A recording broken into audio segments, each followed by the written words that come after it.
would you go, heaven or hell? I'm gonna go to hell. Hell. Hell. Hell. Hell. If you haven't seen this clip, this is a video that is going around of a young man that goes to other young men and he asks them if they passed away today, would they go to heaven or hell?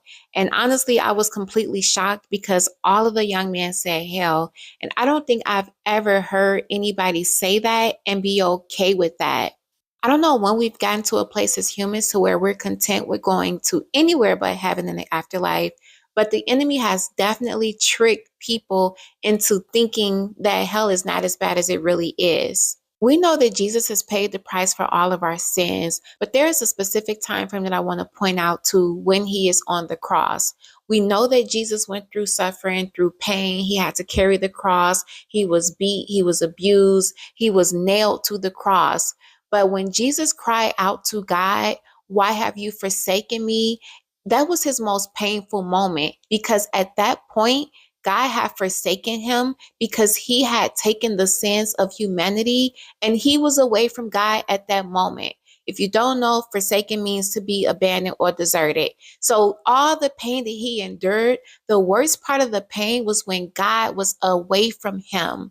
And that is exactly what hell is, to be departed from God and everything that he brings. Remember, God brings joy, peace, happiness, love, everything good. So if you are absent from the presence of God for eternity, you're feeling guilt, shame, torture, hate, sadness, depression, everything for eternity. I don't know everything about the afterlife, but I do know that hell is a place that I will never want to go. I never, ever, ever want God to be absent from me. We are hand in hand locked in.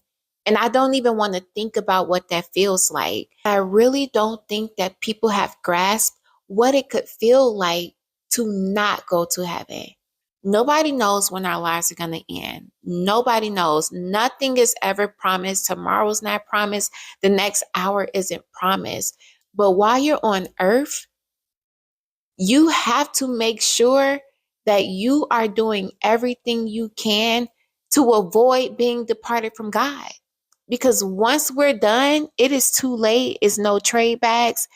It's very rare that you hear that people pass away and they come back to life. Not everybody gets a second chance. So I just really wanted to put that out there that we cannot play around and we don't have time to play around. Do you know you have 30 minutes? Like, for real, because nobody knows. Nobody knows how long we have on this earth. So just make sure that if today was your last day, you know that you are set and that you will